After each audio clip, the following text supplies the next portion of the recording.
আসসালামু আলাইকুম ওয়া রাহমাতুল্লাহ। প্রিয় দর্শক, আজকের ভিডিওতে আপনাদের সাথে ছোট ছোট 10টি আমল সম্পর্কে কথা বলবো ইনশাআল্লাহ। আমলগুলো ছোট কিন্তু এতটাই গুরুত্বপূর্ণ যে এই আমলগুলো কিয়ামতের দিন আপনার মিজানের পাল্লাকে ভারী করে দিবে। সুবহানাল্লাহ। প্রিয় নবী সাল্লাল্লাহু আলাইহি ওয়াসাল্লাম এই আমলগুলোর সম্পর্কে বলেছেন, 7 আসমান ও 7 জমিনের চেয়েও এই আমলগুলোর ওজন বেশি হবে। সুবহানাল্লাহ।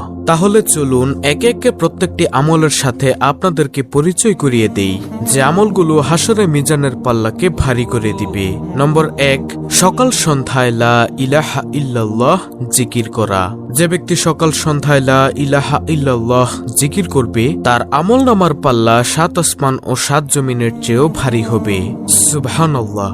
তার জন্য জান্নাত হবে সুনিশ্চিত। হাদিসে এসেছে, হযরত আব্দুল্লাহ ইবনে আমর ইবনে আস রাদিয়াল্লাহু তাআলা আনহু বর্ণনা করেন, রাসূলুল্লাহ সাল্লাল্লাহু আলাইহি ওয়াসাল্লাম বলেছেন, আল্লাহর নবী নূহ আলাইহিস সালাম মৃত্যুর সময় তার ছেলেকে বলে ওসিয়ত করেছেন যে 2টি জিনিসের আমল করবে আর 2টি জিনিস থেকে বিরত থাকবে। আমলের আদেশ ছিল লা ইলাহা ইল্লাল্লাহ জিকির করা। মনে রেখো, যদি 7 আসমান ও 7 জমিন এক পাল্লায় রাখা হয় আর অপর পাল্লায় লা ইলাহা ইল্লাল্লাহ রাখা হয় তবে লা ইলাহা ইল্লাল্লাহর পাল্লা ভারী হবে। সুবহানাল্লাহ।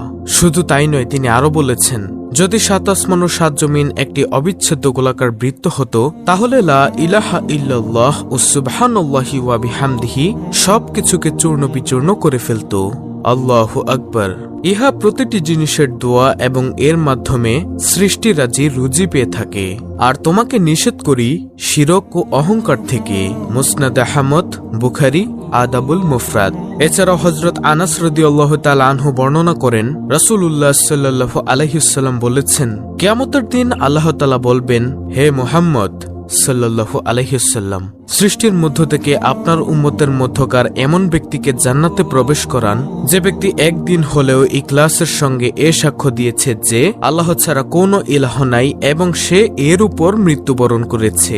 মুসনাদে আহমদ। তাহলে প্রিয় দর্শক, 10টি আমলের মধ্য থেকে এইগুলো প্রথম নম্বর আমল, অর্থাৎ লা ইলাহা ইল্লাল্লাহর জিকির করা। দ্বিতীয় নম্বর আমল, সব সময় আলহামদুলিল্লাহ বলা। সুখের খবর কিংবা দুঃখের খবর, আনন্দের খবর কিংবা বিপদের খবর, যে কোনো সংবাদেই সব সময় আলহামদুলিল্লাহ তথা সব প্রশংসা মহান আল্লাহর জন্য বলা। আর তাতে বান্দার আমলের পাল্লা 7 আসমান ও 7 জমিনের থেকেও ভারী হবে, আর তা হবে জান্নাত লাভের মাধ্যম। হাদিস শরীফে এসেছে, হযরত জাবির ইবনে আব্দুল্লাহ বর্ণনা করেন, রাসূলুল্লাহ সাল্লাল্লাহু আলাইহি ওয়াসাল্লাম বলেছেন, সর্বোত্তম জিকির হচ্ছে লা ইলাহা ইল্লাল্লাহ এবং সর্বোত্তম দোয়া হচ্ছে আলহামদুলিল্লাহ। তিরমিজি, ইবনে মাজাহ, নাসাই, ইবনে হিব্বান। রাসূলুল্লাহ সাল্লাল্লাহু আলাইহি ওয়াসাল্লামের কাছে এক বেদুইন এসে বলল, হে আল্লাহর রাসূল সাল্লাল্লাহু আলাইহি ওয়াসাল্লাম, আমাকে কোনো একটি ভালো কাজ শিখিয়ে দিন। রাসূল সাল্লাল্লাহু আলাইহি ওয়াসাল্লাম তখন তার হাত ধরে এই শব্দগুলো শিখিয়ে দিলেন, আর শব্দগুলো হলো সুবহানাল্লাহ, আলহামদুলিল্লাহ, লা ইলাহা ইল্লাল্লাহ, আল্লাহু আকবার। লোকটির হাত ধরে প্রিয় নবী সাল্লাল্লাহু আলাইহি ওয়াসাল্লাম বললেন, এই শব্দগুলো বেশি বেশি পড়বে। লোকটি একথা শুনে চলে গেল। কিছু দূর যাওয়ার পর লোকটি আবার রাসূল সাল্লাল্লাহু আলাইহি ওয়াসাল্লামের দরবারে ফিরে আসলেন। নবীজি মুচকি হেসে বললেন, লোকটি কি যেন চিন্তা করছে। ফিরে এসে লোকটি প্রিয় নবীকে বললেন, সুবহানাল্লাহ, আলহামদুলিল্লাহ, লা ইলাহা ইল্লাল্লাহ, আল্লাহু আকবার। আপনি যে এই বাক্যগুলো আমাকে শিখালেন, বাক্যগুলো তো আল্লাহর জন্য, কিন্তু আমার জন্য কি? এগুলো পড়লে আমি কি পাবো? তখন নবীজি উত্তরে বললেন, তুমি যখন বলবে সুবহানাল্লাহ, আলহামদুলিল্লাহ, লা ইলাহা ইল্লাল্লাহ, আল্লাহু আকবার, তখন প্রতিটি শব্দের উত্তরে আল্লাহ তাআলা বলবেন, তুমি সত্য বলেছ। তারপর জিকিরকারী আল্লাহর কাছে নিজের যেসব চাহিদা তুলে ধরবে আল্লাহ তাই কবুল করে নিবেন। সুবহানাল্লাহ, আল্লাহু আকবার। বান্দা যখন বলবে আল্লাহুম্মা গফিরলি, হে আল্লাহ আমাকে মাফ করে দিন, তখন আল্লাহ বলবেন, তোমাকে মাফ করে দিলাম। বান্দা যখন বলবে আল্লাহুম্মা রহমনি, হে আল্লাহ আপনি আমাকে রহম করুন, তখন আল্লাহ বলবেন, ইতিমধ্যে তোমার প্রতি রহম করেছি। বান্দা যখন বলবে আল্লাহুম্মা রযুকনি, হে আল্লাহ আপনি আমাকে রিজিক দান করুন, তখন আল্লাহ বলবেন, ইতিমধ্যে তোমাকে রিজিক দান করেছি। বাইহাকি। তাহলে প্রিয় দর্শক, 10টি আমলের মধ্য থেকে গেল দ্বিতীয় নম্বর আমল, অর্থাৎ সব সময় আলহামদুলিল্লাহ বলা এবং শ্রেষ্ঠ 4টি জিকির করা, অর্থাৎ সুবহানাল্লাহ, আলহামদুলিল্লাহ, লা ইলাহা ইল্লাল্লাহ, আল্লাহু আকবার। তৃতীয় নম্বর আমল সুবহানাল্লাহি ওয়া বিহামদিহি সুবহানাল্লাহিল আজিম জিকির করা। হাদিসের বিখ্যাত গ্রন্থ বুখারীর শেষ হাদিসে এ জিকির সন্নিবেশিত করা হয়েছে। এ জিকিরের বর্ণনা হাদিসে পাকে এভাবে তুলে ধরা হয়েছে। হযরত আবু হুরায়রা রাদিয়াল্লাহু তাআলা আনহু বর্ণনা করেন, প্রিয় নবী সাল্লাল্লাহু আলাইহি ওয়াসাল্লাম বলেছেন, 2টি কালেমা রয়েছে যেগুলো দয়াময় আল্লাহর কাছে অতি প্রিয়, উচ্চারণে খুবই সহজ আর আমলের পাল্লায় অত্যন্ত ভারী। আর বাণী দুটি হচ্ছে সুবহানাল্লাহি ওয়া বিহামদিহি সুবহানাল্লাহিল আজিম, অর্থাৎ আমরা আল্লাহ তাআলার প্রশংসা সহ তার পবিত্রতা ঘোষণা করছি। মহান আল্লাহ অতীব পবিত্র। বুখারী শরীফের হাদিস। তারপরে 4র্থ নম্বর আমল সৎ চরিত্রবান হওয়া। প্রিয় নবী সাল্লাল্লাহু আলাইহি ওয়াসাল্লামের যে গুণ বর্ণনায় কুরআনুল কারীমে আল্লাহ তাআলা আয়াত নাজিল করেছেন তা হলো সৎ চরিত্র বা মহান চরিত্র, যে চরিত্রে থাকবে না কোনো গুনাহের চিন্তা। প্রিয় নবী সাল্লাল্লাহু আলাইহি ওয়াসাল্লামকে লক্ষ্য করে মহান আল্লাহ ঘোষণা দেন, আর নিশ্চয়ই আপনি মহান চরিত্রের অধিকারী। কিয়ামতের ময়দানে এই উত্তম চরিত্রের লোকদের আমলনামা হবে 7 আসমান ও 7 জমিনের চেয়ে ভারী। আল্লাহু আকবার। আর এই সচ্চরিত্রের সংক্ষিপ্ত পরিচয় হচ্ছে হালাল গ্রহণ করা, হারাম বর্জন করা, আর নিজ পরিবারের স্ত্রী, সন্তান ও মা বাবা ও ভাই বোনদের সঙ্গে উত্তম ও উদার ব্যবহার করা। 5ম নম্বর আমল নাবালক সন্তানের মৃত্যুতে ধৈর্য ধারণ করা। অল্প বয়সে মৃত্যুবরণকারী সব শিশুই তার মা বাবা ও আত্মীয় স্বজনের জন্য হবেন নাজাতের উসিলা, পরকালে আরাম লাভের অনুষঙ্গ ও সুপারিশকারী, আর দুনিয়াতেও হবে সুখ সম্পদের অধিকারী। এ কারণেই নাবালক সন্তানের মৃত্যুতে দোয়া করতে বলেছেন বিশ্বনবী সাল্লাল্লাহু আলাইহি ওয়াসাল্লাম। 6ষ্ঠ নম্বর আমল অন্যের জন্য দোয়া করা। নিজের জন্য দোয়া করার পর যারা মুমিন মুসলিম নারী পুরুষের জন্য এভাবে দোয়া করে, আল্লাহুম্মা গফির লিল মুমিনিনা ওয়াল মুমিনাত। কোরআনুল কারীমে আল্লাহ তাআলা প্রিয় নবী সাল্লাল্লাহু আলাইহি ওয়াসাল্লামকে মুমিন মুসলমানের জন্য দোয়া করতে এভাবে নির্দেশ দিয়েছেন, আর সেই দোয়াটি হলো ওয়াস্তাগফির লি জামবিকা ওয়ালিল মুমিনিনা ওয়াল মুমিনাত।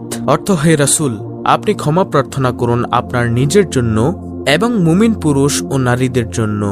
সূরা মুহাম্মদ আয়াত নম্বর 19। 7ম নম্বর আমল কেউ মারা গেলে জানাজায় অংশগ্রহণ করা। জানাজায় অংশগ্রহণে রয়েছে অনেক সওয়াব ও কল্যাণ। হাদিসের বর্ণনায় উঠে এসেছে, হযরত আবু হুরায়রা রাদিয়াল্লাহু তাআলা আনহু বর্ণনা করেন, নিশ্চয়ই রাসূলুল্লাহ সাল্লাল্লাহু আলাইহি ওয়াসাল্লাম বলেছেন, যে ব্যক্তি কোনো মৃত মুসলিম ব্যক্তির জানাজায় ঈমানের সঙ্গে সওয়াবের আশায় শরীক হয় এবং জানাজা ও দাফন পর্যন্ত থাকে, ওই ব্যক্তি 2 কেরাত নেকি পাবে, আর প্রতি কেরাত হচ্ছে উহুদ পাহাড়ের সমান। আর যে ব্যক্তি জানাজা পড়ে দাফনের আগে ফিরে যাবে, সে 1 কেরাত নেকি নিয়ে বাড়ি ফিরবে। বুখারী, মুসলিম। 8ম নম্বর আমল সদকা করা, দান সদকা করা, তা একটি খেজুর কিংবা একটি খেজুরের গাছ হলেও। হাদিসে এসেছে রাসূলুল্লাহ সাল্লাল্লাহু আলাইহি ওয়াসাল্লাম বলেছেন, খেজুরের একটি অংশ দান করে হলেও তোমরা জাহান্নামের আগুন থেকে বেঁচে থাকার চেষ্টা করো। বুখারী ও মুসলিম শরীফের হাদিস। তাই আমাদের উচিত প্রতিদিন যতটুকু সম্ভব দান সদকা করা। 9ম নম্বর আমল রাগ না করা। দুনিয়ার স্বার্থের ঊর্ধ্বে উঠে নিজেদের রাগ থেকে বিরত থাকা। এ রাগ করা হবে মহান আল্লাহর জন্য, দুনিয়ার কোনো স্বার্থে নয়। তবেই এই রাগ পরকালের আমলনামায় কয়েক গুণ ভারী হবে। হাদিসে এসেছে, হযরত আবু হুরায়রা রাদিয়াল্লাহু তাআলা আনহু বর্ণনা করেন, এক ব্যক্তি রাসূলুল্লাহ সাল্লাল্লাহু আলাইহি ওয়াসাল্লামকে বলল, আমাকে কিছু উপদেশ দিন। রাসূলুল্লাহ সাল্লাল্লাহু আলাইহি ওয়াসাল্লাম বললেন, রাগ করো না। লোকটি বারবার রাসূলুল্লাহ সাল্লাল্লাহু আলাইহি ওয়াসাল্লামের কাছে উপদেশ চায়, আর নবীজি তাকে বলেন, রাগ করো না। বুখারী শরীফের হাদিস। যেহেতু রাগ দমন করা অত্যন্ত কঠিন কাজ, আর যে ব্যক্তি তা করতে সক্ষম হবে সেই দুনিয়া ও আখিরাতে কামিয়াব। রাগ দমনকারীদের প্রশংসায় আল্লাহ বলেন, যারা নিজেদের রাগ সংবরণ করে আর মানুষের প্রতি ক্ষমা প্রদর্শন করে তারাই মুহসিন বা সৎকর্মশীল। বস্তুত আল্লাহ সৎকর্মশীলদেরই ভালোবাসেন। সূরা আলে ইমরান আয়াত নম্বর 134। সর্বশেষ 10 নম্বর আমল দ্বীনের পথে দাওয়াত, আল্লাহর পথে অন্যকে ডাকা বা আহ্বান করা। যে ব্যক্তি মানুষকে মহান আল্লাহর পথে ডাকে বা আহ্বান করে সেই ব্যক্তির আমলনামা হবে 7 আসমান ও 7 জমিন থেকে ভারী। সুতরাং মুমিন মুসলমানের উচিত আজকের ভিডিওতে উল্লেখিত 10টি আমল নিয়মিত পালন করা, যেগুলো হাসরে মিজানের পাল্লাকে ভারী করে দিবে ইনশাআল্লাহ। দর্শক, ভিডিওতে 10টি আমল আপনারা আবার দেখে শিখে নেবেন। অত্যন্ত গুরুত্বপূর্ণ একটি ভিডিওটি ভালো লাগলে অবশ্যই চ্যানেলটিকে সাবস্ক্রাইব করে পাশে থাকা বেল আইকনটি অল বাজিয়ে দিবেন। ভিডিওটিতে একটি লাইক দিবেন এবং কমেন্টে আমিন লিখবেন এবং অন্য মুসলিম ভাই বোনদের কাছে ভিডিওটি শেয়ার করে দিবেন, যেন তারাও দেখে শিখে এই 10টি আমল করতে পারে। আল্লাহ রাব্বুল আলামিন আমাদের সকলকে এই 10টি আমল প্রতিনিয়ত পালন করার তৌফিক দান করুন, আমিন।